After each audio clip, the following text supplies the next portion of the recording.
by the time that you've decided to finally start creating content, your competitors, your peers, everybody else is already miles ahead of you. The same goes for AI. It's like the sooner you start this stuff, then the quicker it's all going to compound and you're going to reap the benefits of doing it. That's the hardest part many people struggle with, is just pressing post and starting. Our relationship with technology is evolving rapidly. As AI is changing businesses and reshape our world, what does the future hold? Hi everyone to another episode of AI Business Transformation. I'm Michael Coppola, and today I'm really excited to be here with Charlie Hill, founder of Linked Agency and really huge LinkedIn creator. Hi Charlie, nice to meet you. Hi Michael. Yeah, nice to meet you too, and thanks for having me on the pod. Yeah, that's really, really exciting. I'm looking forward to dive into your journey and understand more about all your trick. I want to know. So we are gonna go through a really interesting topic from AI content generation and different tips for founders and business owner, or how to build an audience on LinkedIn. So there's going to be really, really great insight from Charlie. So looking forward to get into it.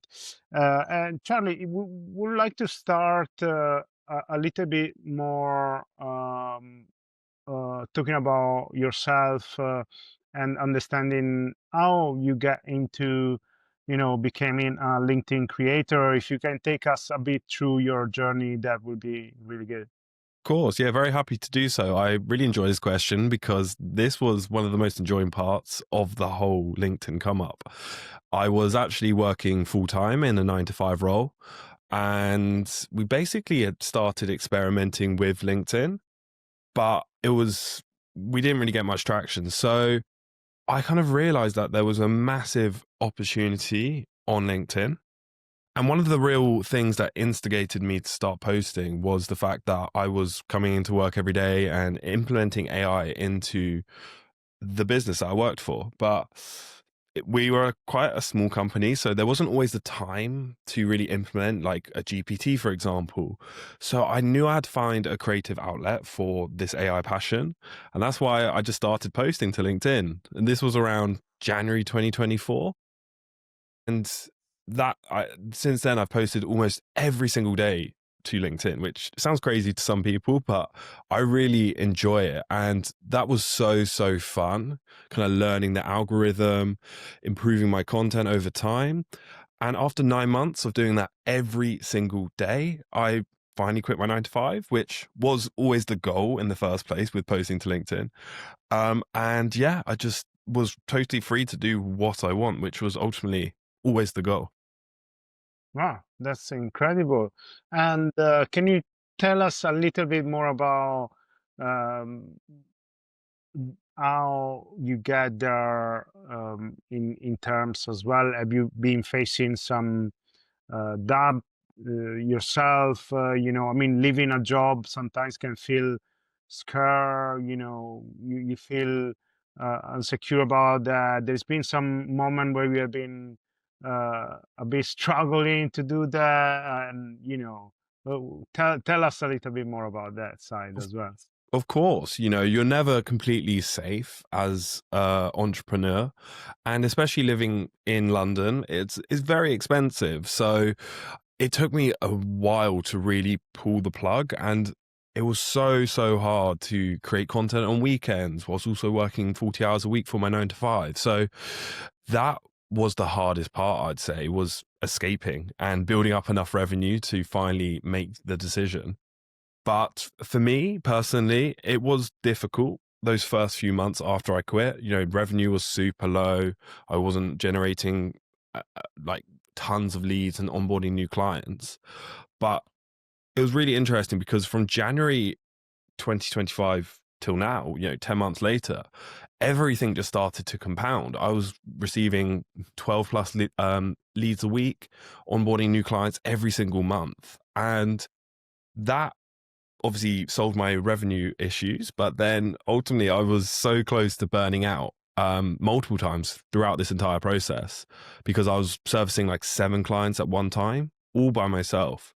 So it was very, very challenging. And I nearly kind of closed down my entire agency as a result of it because it was so difficult. But luckily, I've learned a very important part of business, and that is actually partnering up with people and kind of like spreading and multiplying your efforts. So now I'm in a lot better place. We're helping dozens of people. And that was all through just finding the right business partner. So, yes, it was scary. And I do fear that AI could replace me tomorrow, but I'm just, building up my audience and influence online because the opportunities that have come my way as a result have been tremendous.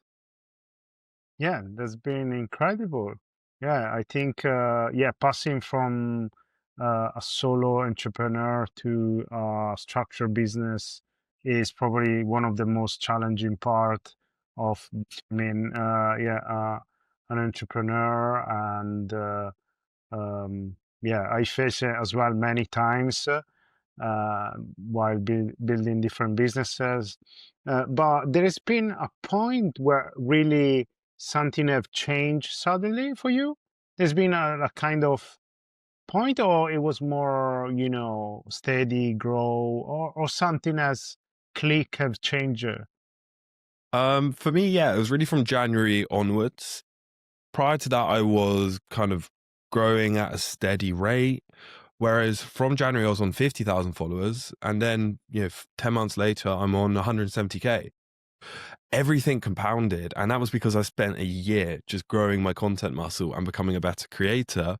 But also the fact that I wasn't working 9 to 5 as well. I was free to spend my entire day thinking about how to write the perfect hook or how should I structure my carousels. So I'm not actually 100% sure what the turning point or the reason behind the turning point was, but since then it just exploded. Everything compounded. Incredible. And when have you realized that AI Mm. is going to change content creation forever? Yeah, I think for me personally, AI changed content creation as soon as ChatGPT launched. I clearly saw the benefit. I was freelancing at that time and I was using it for social media, but it wasn't very good. Like the captions it generated, the scripts, the voiceovers, it was so rudimentary at that time. But I knew the power of AI was just going to take over the world. And since then, that's almost 3 years ago. It's become way more sophisticated. And now it's indistinguishable and hard to tell whether AI made this or whether it didn't, especially in like video and kind of text formats. It's incredibly hard. So I think, yeah, since ChatGPT, that changed the world. And what do you think most people uh, get wrong about content creation with AI? It's definitely thinking that they can just take ChatGPT out of the box and then generate good content. There's so many layers that go into crafting a well structured piece of AI content. There's a certain framework that I like to implement.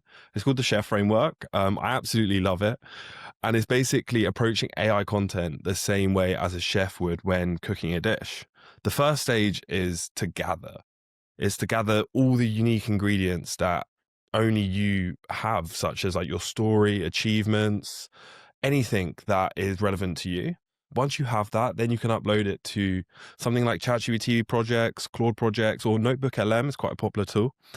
And basically, this AI treats it as like a mini RAG in kind of developer terms, but it allows you to retrieve this unique information. So when you get to the generate stage, the content that you produce is way more personalized than ChatGPT out of the box. And definitely, of course, like anything AI, you have to season. You have to add your unique insights and flavoring that only you can add and not just simply copy and paste it. And finally, this is more LinkedIn relevant. It's the serve aspect, which is you've generated all this amazing AI content, but what are you going to do with it now? You could just hit post and that's good, but it might not do well. So to really get the best out of your AI content, you really have to spend hours in the DMs, in the comments, talking with people and building real human to human relationships, because you have to almost prove that you're not an AI in 2025. And how do you think the AI content creation is going to change in the next year or two? I mean, we can block it as a short-term future, and then maybe a little bit more further back if you have an idea, or if you have thought around that. How do you think the direction we're going? Yes, totally. I think 2023/4 was very much the prompt engineering era. Now we're very much in the context engineering era, whereby we need to provide AI with as much context as possible, very much following that approach, which I mentioned in the gather stage. And it's getting easier and easier to do this with ChatGPT connectors, model context protocol, MCP in short, because this allows you to connect your favorite LLM with all of your systems. It could be Google Drive, it could be HubSpot, it could be almost anything which has information on you. And once it has that context, then when you get to prompting, it's way simpler. You don't need these mega prompts, which are like paragraphs long. All you need is simply just one or two lines, which basically execute all the context that you provided it with.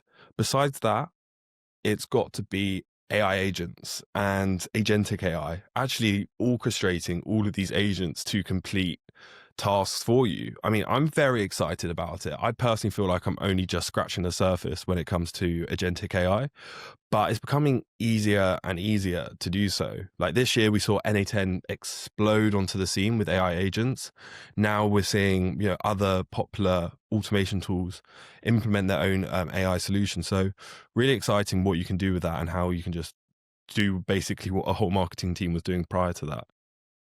Yeah, it's incredible. Are you using any automation platform? Yeah, so I kind of, dip my toes in a few of them, NA10 being one. Zapier is obviously a very good and solid platform, but then also Relevance AI. I really enjoy Relevance because it's probably one of the easiest platforms to build like a team of agents. It's very simple and user friendly, whereas something like NA10 requires a bit of a learning curve and will suck hours out of your day. So yeah, I'm using a few of them. One automation I really enjoy is this kind of viral news finder that I've built. It basically scrapes like LinkedIn, Instagram, Reddit, and X, and then will tell me all of the top posts and stories that have recently come out. And that's a really smart way to get pre-validated content. I use it for myself and also clients too. So then we know what's worked. So let's, take this as inspiration and see how we could potentially write something on a similar topic. Are you automating some of what's your most popular agent? Something that you have using most of the time, apart probably LLM for the refining maybe the content that probably is really probably there is some any other agent that you have built custom for your workflow?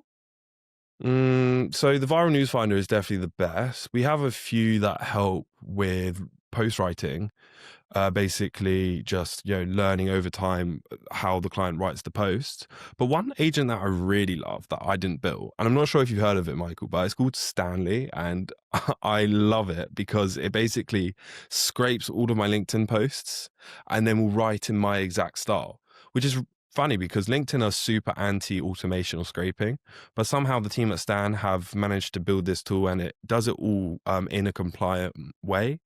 And it's really smart. It's one of the first tools that I've ever used for writing LinkedIn posts and been like, this is better than my custom GPTs. This is better than my own workflow. So I really enjoy that agent. Yeah, it's honestly the best on the market.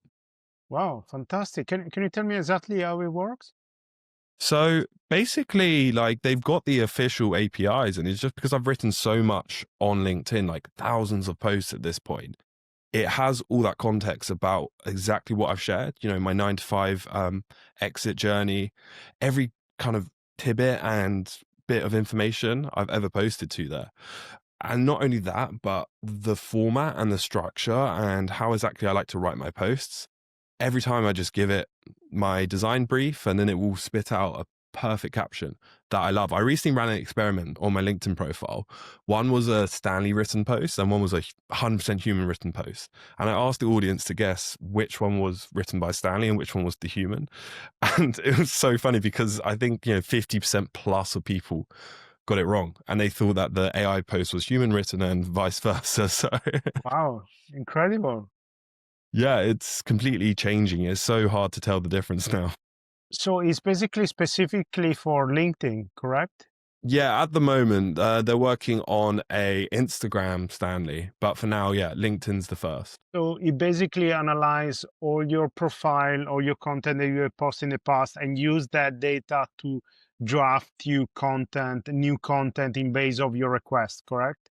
Yeah, exactly that. It's got access to all of your LinkedIn, so you can even ask it to analyze your LinkedIn profile, and it will tell you how you can improve it for conversions or if you want to get hired, etc. So it does way more than like just writing posts, but in a nutshell, that's what it does. Yeah. Incredible.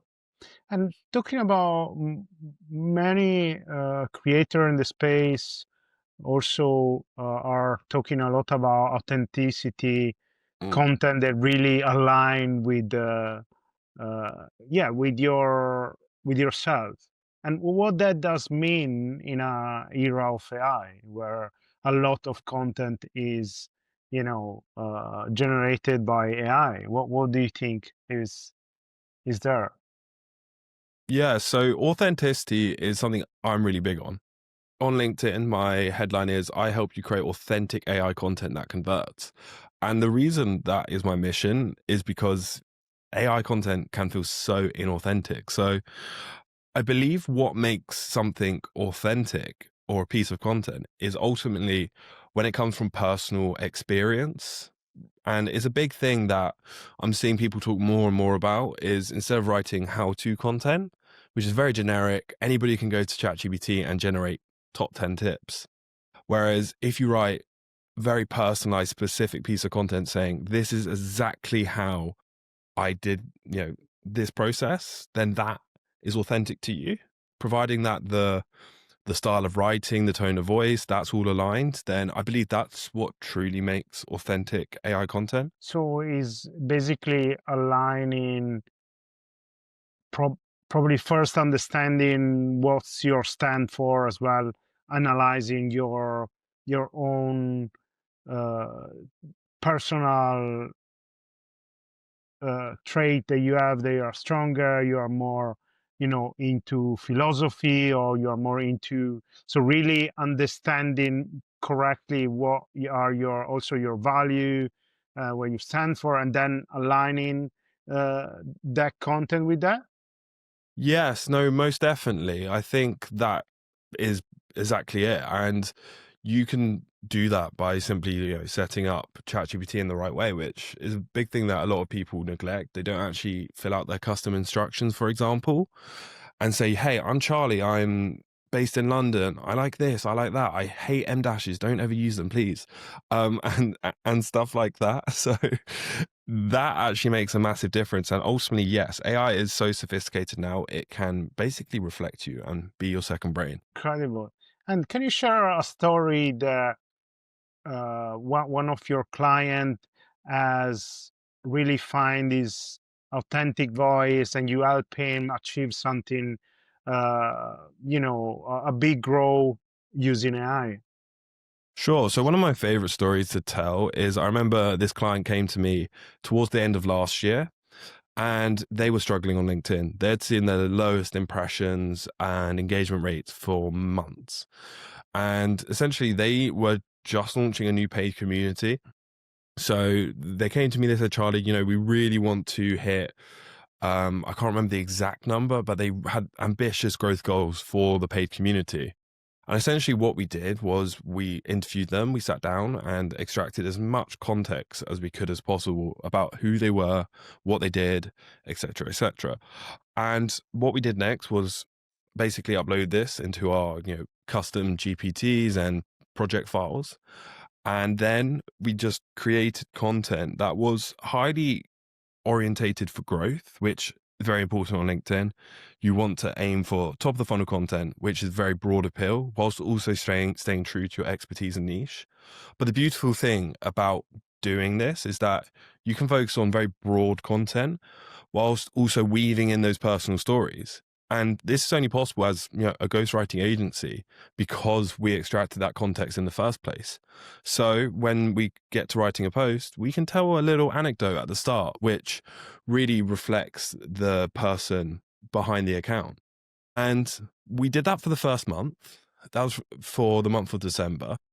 And in that first month, we hit like a record number of impressions. It was, I can't remember the exact figure. I think it was like 500,000 plus impressions, but not only the vanity metrics, which I personally love, but the real revenue. We added 100 plus subscribers to their paid community, which was around 10,000 MRR additional for their business. So that was one of my favorite stories that came out of client results in the past year or so.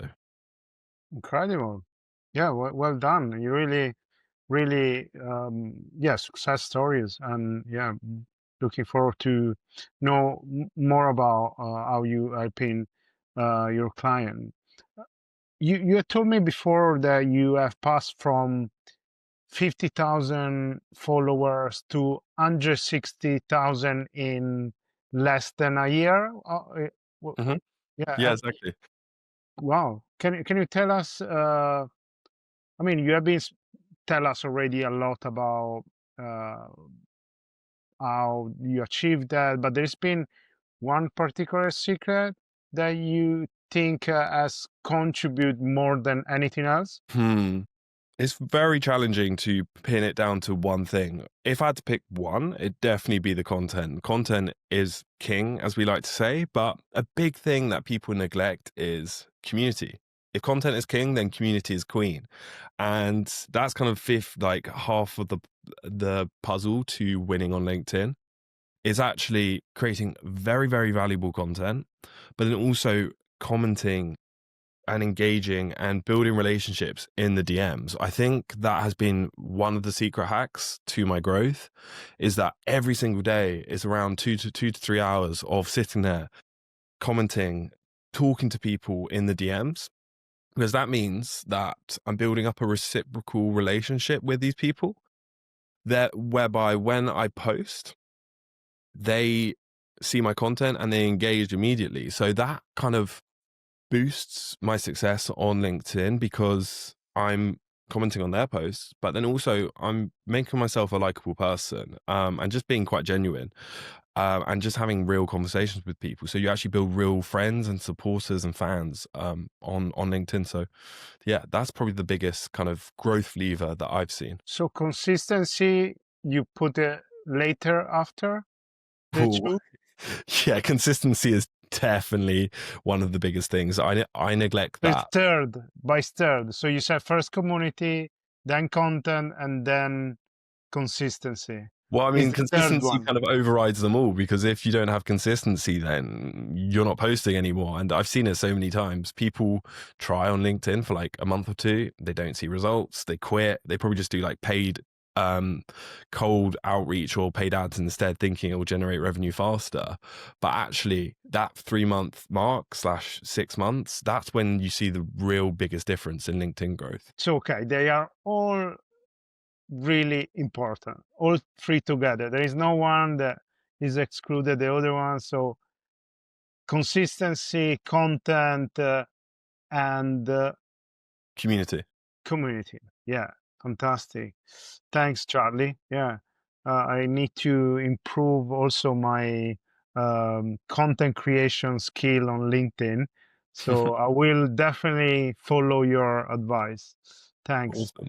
And are you also using a lot of analytics to help you refine and tune your content? Do you use any maybe any specific tools that help you to analyze different content, or what's your strategy around analytics? Sure. So I'm a massive analytics nerd, let's say, on LinkedIn, I will check my follower growth, my post impressions dozens of times a day. So I'm very much tapped into what's working and why that post flopped, why it did very well, and always iterating and learning from every single post every single day. Every post is an experiment, I like to see it as. But there is a nice hack you can do with ChatGPT, which is basically exporting your LinkedIn analytics and then asking it to analyze the best day of the week to post, or just asking for guidance into your content strategy. Because as much as I would love to use a third party tool, LinkedIn is very strict about who has access to their data. So I do it manually, or I just ask ChatGPT. And what is the step? So when you gather this data, and then how do you read it and then you implement it with the next interaction? So I want to understand the process in between, and what is your thought around that, right? So if you can give some maybe practical example, because I think there is a lot to learn there in that kind of thinking around what's the because if we understand your mechanism, we can apply apply to or the audience can apply and understand what's the trigger, the improvement from the analytics side. Sure. So, I mean, I always strive for around 300 plus followers per day. So that's always the metric I'm looking at. Reach is secondary to that, because you can have a super viral post, but if it hasn't driven many followers, then it's kind of a vanity, empty metric. I'm really focused on exactly which posts are driving the most followers. And luckily, LinkedIn have improved their analytics per post. You can now see saves, sends on LinkedIn, and clicks on links in your posts. So that's super helpful, because it gives us more granular detail over what's working. So yeah, analyzing each of those individual posts and seeing, hey, this one drove a crazy amount of saves. Why is that? Is it because it's a course style post, saying, hey, here's new courses from OpenAI? That's very save worthy. Or is it because it's very actionable, which is my style of content, very much how to do something in a matter of time?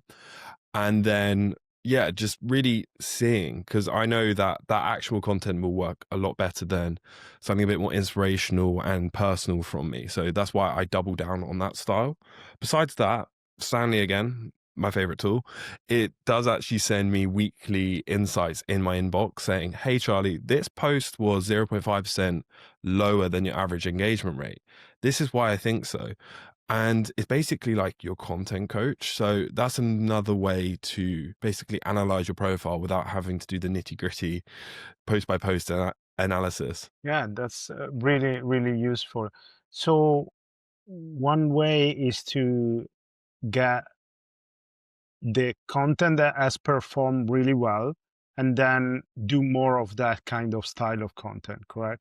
Yeah, And yeah, exactly. Like, a lot of yeah, people feel that if they repurpose or repost the same kind of message or theme in their content, that they're overdoing it. That people think, God, Charlie's sharing that same framework again. But actually, people forget on social media. It's literally, some people skim, some people don't even really read the post in depth. So you're not kind of overdoing it. It's basically just reinforcing the message, which is a big thing in marketing. It takes a lot of touch points for someone to really remember something. yeah, make sense, and removing as well the content that you didn't post that didn't perform well, right? Of course, you'll rarely see me post a personal picture, which, as much as I love to do them, they don't do very well. They get great engagement, but the impressions are always very, very low, and the follower growth is pretty low too. So that's why you will never see Charlie do that. But other creators, that's all they post because it works well for them. So exactly, it'll never be like a one and done. This content will guarantee growth. Whereas it's different for everyone. And that's what I notice with clients. Some clients, cheat sheets are the go-to. For others, it's carousels. You can't really tell unless you analyze your own data. And what one of the biggest mistakes that people make when trying to go viral? It's definitely copying other people, I'd say. You might see someone who's been grinding on LinkedIn for like 2 years and think, oh, I can do that. Let me copy that style of carousel. And hoping that you'll go viral with it. It but you won't, because this person has spent years building relationships, becoming known for what they talk about. So it's probably that, and then also spreading themselves too thin across many topics. It's a known fact that LinkedIn rewards authority figures, people who talk about the same topic day in, day out. So if you're spreading yourself across many different content pillars, we call it, then ultimately that will kind of self-sabotage yourself to go viral. Besides that, it is the typical motivational quote style posts, which always do well. People love to read them, share them, just a nice motivational message, which it might go viral, but will it generate leads for your business? That's the real question. Yeah, the other question as well is, what's your objective as Mm. content creator? Depends on where you want to stand for. If it's lead generation, or is you want to more build your following. It's probably understanding as well the objective and then optimize for that. Correct? Yeah, of course. When I started on LinkedIn, I didn't have a business. I didn't really have any idea of generating revenue. I just thought, hey, I'm going to grow my audience to as big as I can and see what comes out of it. So yeah, in those early days, I'd really suggest obviously starting with a goal. Yes, of course. If you want to generate leads tomorrow, let's think about how we can do that. Whether it's lead magnets, whether it's targeted outreach. But ultimately that is probably the biggest thing, is having your goal, but then also defining your ICP on such a granular detail, basically your ideal customer profile. And if you know that, then you can speak directly to these people. That's something I struggled with for months. Yeah, makes sense. And how now that we are talking about the content that convert, Mm. how exactly that look like in practice? Because sometimes they probably are, they can go viral, they got a lot of engagement, but what's the difference between a post that go viral and a post that convert? Mhm. So the posts that convert are typically ones that are centered around your ICP pain points, because then they're likely to read it and hopefully convert. That's why I used to talk a lot about LinkedIn growth content. It's a bit of a mystery, like how do I grow on LinkedIn? And when I did post that type of content, the leads were crazy. They would just fly in, and this was earlier in the year, when it was easier to generate leads from inbound alone, because the algorithm was more favorable, reach was higher, therefore profile views were higher. More people saw my content, clicked on my profile, booked a meeting. Whereas now, reach has dropped significantly. It was some crazy update over the summer, and everybody's been struggling to get the same levels they used to see. So even myself, I've started to do more social selling in the DMs, because I think that is the most powerful combo, is when you combine good content with also targeted outreach. And basically, I'm just going through my connection requests, people who have commented on my profile, and also just people who match my ICP generally on LinkedIn. Then I'm reaching out to them, and I'm not pitch slapping, because that is the worst thing you can do on LinkedIn. I'm sure you, Michael, and people listening have experienced that. A cold pitch slap on LinkedIn is the worst thing that you can experience. Versus if you actually just genuinely start a conversation, maybe give them a free resource or value first. Then when it comes to making that ask, it's a lot easier, because you've built up rapport and this person doesn't just see you as a pitch slapper. Yeah, make sense. And I think now as well, from understand a bit more your strategy and seeing what the content that really goes viral and the content that convert. seems that a lot of the energy is all about alignment and focus. So really focusing on your ICP, as you said, the figuring out what are them pain point, and really focusing and keep on that. So it's focusing down and not, posting other content that it doesn't bring any conversion or any useful to that kind of target, correct? Yes, no, definitely. I mean, like we said, it really does depend on your goal. If you want to become that next big thought leader with hundreds of thousands of followers, then go broad. But for sure, if you're in LinkedIn just to mainly generate leads and you're not fussed about being an influencer of sorts, then go narrow and be super aligned and targeted with your content for sure. Yeah, because what it seems like also as well with the content that I do create is that I feel that I'm too broad, and yeah, I do lose that focus, shrinking down on, focusing on ICP and focusing constantly on that and build around that will keep compounding over time, correct? Yeah, no, definitely. I mean, I know people with a way smaller following than me, they probably generate way more revenue than me because they're super targeted and deliberate in their content. Like you might look at it and it's only got a few likes, but hey, they're hyper precise with it, whereas mine is very broad appeal content, specifically around AI. Cool. Really, really useful conversation, Charlie. Thank you very much for your contribution. I want to talk about a little bit about the future of personal branding. Do you have some insight to share about that? How do you see some emerging technology like digital twin emerging into the space, as I think there is a lot to talk about that as well.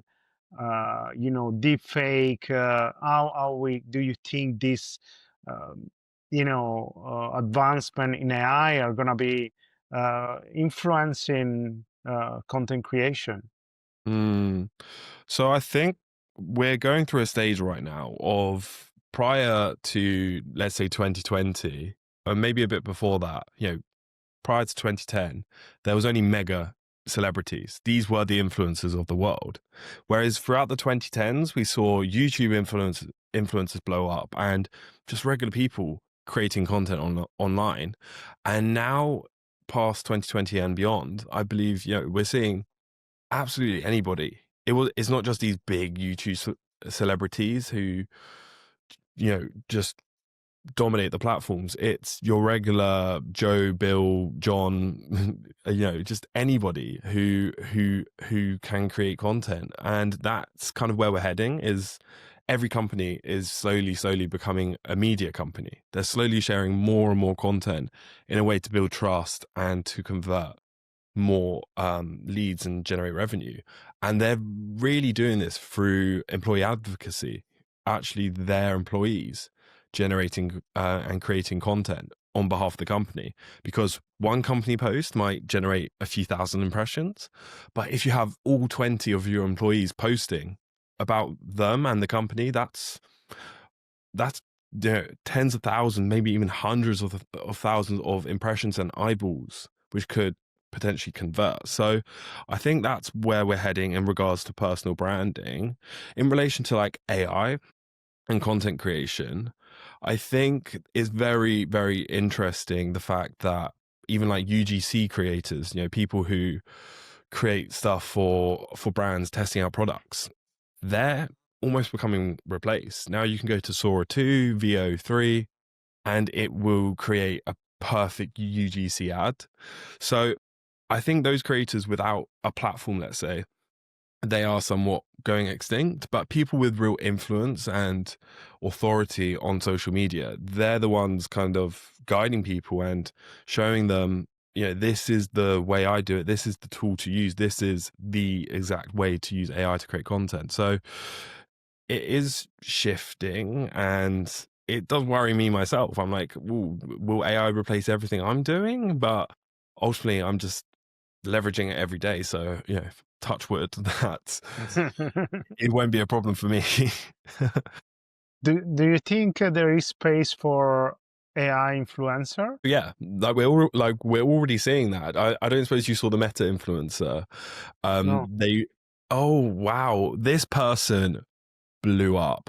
Goodness, like it was basically a stereotypical hot person, and everybody was flocking to this person's page on Instagram and just liking the content because they were obsessed with it. It was like the ideal human being. And we're already seeing that on platforms like Meta. And Instagram specifically. On LinkedIn, they're a little bit more strict. Like you have to be a real, genuine human being. So I think I'm okay in that regard. But we're all also, I saw a recent piece of news about AI actors and how this specific AI actor was being signed by this huge film producer, and being tied down into a long-term contract. So yes, we're seeing that on social and also in the film industry. Yeah, it's incredible how things are changing. I'm really excited to see what this is going to lead for both for content creation, filmmaking, advertisement. Is really changing the way how we are producing content. There are a lot of questions that are still unanswered, and I think we had to. I'm really for pro innovation, really for embracing new technology, but there is also an aspect that we had to mitigate as well. There are questions around identity and stealing, identity for people. So yeah, we had to as well embrace it as a society and protect uh, and protect that. We had to understand how to do it. That we are now navigating. I'm curious to see how this is going to evolve. Yeah, for sure. I'm a little bit worried about the consolidation of power. Big companies like Microsoft, Nvidia, OpenAI, they are kind of just eating up the competition. Overnight, they are wiping out entire industries and products. So it is exciting. As much as I love like a one tool to rule them all, it's also a little bit worrying because I'm like, oh, if all the money's going to one company and people are losing jobs, then what does that mean for humanity? So totally, that is the scary thing, and also just how sophisticated scams can get and these deep fakes, etc. If phishing was a problem throughout the 2010s, then what's AI deep fakes going to do to us? I have no idea. So Yeah, I completely agree. And is the centralization of power of the internet is one of the issue that is well known into the blockchain community, because is this technology is basically addressing the issue. And I think as well as a society we have to embrace more and understanding why blockchain and decentralized application they can have an impactful uh, change into society and addressing this problem of decentralization of the power of internet. So the difficult thing is that we have to choose tools that they are decentralized instead of using our normal use tools. So and many people as well, they don't understand the differences between a decentralized application and a centralized application. So it is a difficult step, because the decentralization will allow to reduce this centralization of power and distribute through the network of the technology. So yeah, in fact, crypto and blockchain communities keep growing, and I think we have to keep embracing that technology to address that issue. Thanks, Charlie. Really, really excited to see how this is evolving. I wanted to ask you last couple of questions. Maybe we can talk about a little bit about some last advice that you will give to some content creator or business owner that they are starting with creating their content. There is some particular advice that you will give them to excite them on this journey. Sure. I mean, I would say simply define your ICP, define your content pillars, and then just post it. Just get out there, because by the time that you've decided to finally start creating content, your competitors, your peers, everybody else is already miles ahead of you. And the same goes for AI. It's like the sooner you start this stuff, then the quicker it's all going to compound and you're going to reap the benefits of doing it. That's the hardest part many people struggle with, is just pressing post and starting. It will feel awkward. It will feel a little bit, I don't know, jarring to start with, but over time it'll just be like, whatever, like I'm just sharing my thoughts online. Like that's all it is. Yeah, it's a lot about just starting, right? You start and doing it and get better over time. Exactly. Yeah, that's it in a nutshell. It's Yeah. obviously it's a lot more complex than just doing that, but that is the message. the Definitely. the first step. Yeah. Yes, 100%. Charlie, thank you very much for your time. It was really useful and incredible discussion. I hope to have you again in 6 months, a year. So we are gonna compare the change of AI. How is in this time seems that 6 months in AI now seems everything changing. Yeah. So I'm really curious to see next time we talk on AI business transformation and see how is really changing. I will actually take the conversation we had comparing with that. So it will be a great way to see how the technology is really changing really fast. So Yeah. thank you very much again. 100%, Michael. Yeah, thank you so much for having me. I've really enjoyed it. And of course, I look forward to seeing how AI has changed, how I've changed, how everything has changed. So definitely. Thanks, Charlie. Thanks again, and looking forward to have you again. Awesome, Michael. Thank you so much. Hi there. Welcome to my channel. I'm Michael Coppola. I'm excited to have you here. Thank you for joining me on this journey. Together, let's explore the incredible potential of entrepreneurship, business innovation, and technology to take your ventures to the next level.